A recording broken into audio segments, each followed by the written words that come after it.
আসসালামু আলাইকুম। Welcome to my page অফরেন্স ভিউয়ার্স, মি আফরিন। তো দেখতেই পাচ্ছেন সুন্দর পিঠাগুলো। এই পিঠাগুলো তৈরি করেছেন আমার শাশুড়ি মা। তো আমি যখন অফিস থেকে যাওয়ার পরেই সন্ধ্যায় দেখলাম এই যে গুঁড়িগুলোকে সুন্দর করে পানি দিয়ে ভিজিয়ে আবার ছেঁকে নেওয়া হচ্ছে। তো সেটা করছিলেন আমার বোন এবং আমার শাশুড়ি মা মিলে। সো এখানে ২ জন মিলে দেখছিলেন গুঁড়িটা পারফেক্ট হয়েছে কিনা। তো আমার শাশুড়ি মা আবার সুন্দর করে গুঁড়িগুলোকে একটু পানি দিয়ে আম এটাকে ঠিক করে নিচ্ছিলেন। আমি খুব একটা পিঠা বানাতে পারি না। খুব একটা বলা চলে বানাইনি। কিন্তু দেখলে চেষ্টা করলে হয়তো পারবো ইনশাল্লাহ। তো আমি অফিস থেকে যাওয়ার পরই আমার খুবই টায়ার্ড লাগছিল। ইচ্ছে করছিল রেস্ট করি। কিন্তু আমার মনে হলো আমি যদি দাঁড়িয়ে একটু দেখি আর শাশুড়ি মায়ের সাথে এই এক্সপেরিয়েন্সগুলো আমি আ করে নেই তাহলে ভবিষ্যতে আমার জন্য খুবই ভালো হবে। কিছু একটা নতুন শিখবো এবং কিছুটা গল্পও হবে পরিবারের মানুষের সাথে। তো যাই হোক কথা বলতে দেখলেন কি সুন্দর করে আমার শাশুড়ি মা সবগুলো পুর দিয়ে ১ম এ চালের গুঁড়ি, তারপরে হচ্ছে খেজুরের গুড়, নারকেলের আ যেই কি বলে এটা নারকেল কুড়ানোটা ২ বার করে দিলেন। দেওয়ার পরে হচ্ছে এটাকে ভাপা পিঠার যে শেপটা সেটা দিয়ে নিলেন। তো আমিও করেছি। আমি দেখে আমি নিজে করেছি। তো আমার শাশুড়ি মা মাশাআল্লাহ খুব সুন্দর করে 2nd টাইম আবারও গুড় দিচ্ছেন। আমার মাকে দেখেছি তিনি একবারেই বেশি করে গুড়, নারকেল দিয়ে বড় করে একটা পিঠা বানাতেন। আমরা চুলার পাশে বসে একটা খেয়ে সাবার করে পেট পুড়ে নিতাম। তো আমার শাশুড়ি মা সেটা নাকি আগে করতেন। তো এখানে গল্প করতেই বলছিলেন যে, আমরা আগে গ্রামে এইভাবেই করতাম। একসাথে বসা হতো, খাওয়া হতো। আমার দাদি শাশুড়ি নাকি খুব পছন্দ করতেন। তো তিনি এইভাবে করতেন। তো যাই হোক দেখতেই পেলেন খুব সুন্দর করে আমার শাশুড়ি মা সবগুলোকে সেট করে নিল। আর দেখেন এখানে একটা কাগজ সরানো হচ্ছে।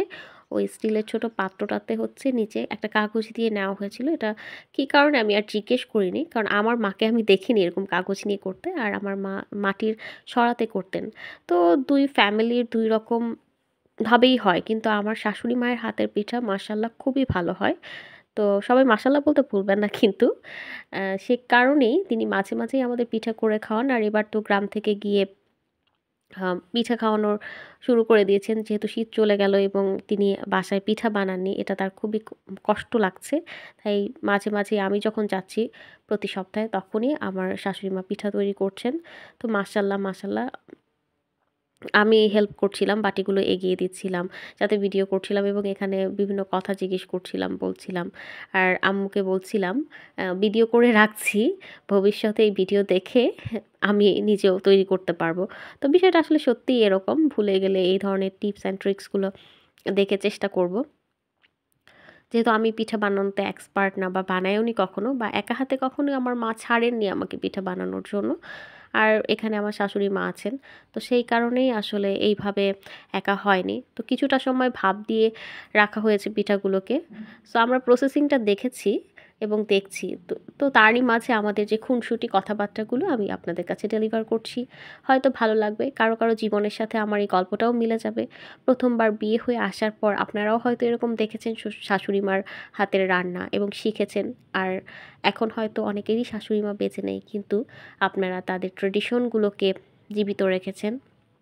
তো মাশাআল্লাহ এটাই চলে আসছে যুগ ধরে এবং এটাই চলবে। আমিও হয়তো আমার পুত্রবধূকে বা আমার পরের জেনারেশনকে এভাবে শেখাবো, এভাবে নিজে শিখবো। তো এটা একটা ভালো দিক, ভালো গুণ। শিখতে পারাটা ভালো। Life is a learning period আমি মনে করি। তো এখানে বানানোর পরই আমার শাশুড়ি মা ১ম এই আমাকে দিয়েছিলেন। বলেছেন, "খেয়ে দেখো যেহেতু জার্নি করে এসেছো।" দেন আমি সুন্দর একটা প্লেটে নিয়ে বসেছিলাম। যেহেতু একটু ভিডিও করব, সুন্দর প্লেটে নিয়ে বসে খাচ্ছিলাম। মাশাআল্লাহ মুখে দিচ্ছিলাম নরম সফট, ওয়াও! আপনারাও ট্রাই করে আশা করি আপনাদেরও ভালো লাগবে। ভালো থাকবেন। আজকের মতো এখানেই বিদায় নিচ্ছি। আল্লাহ হাফেজ।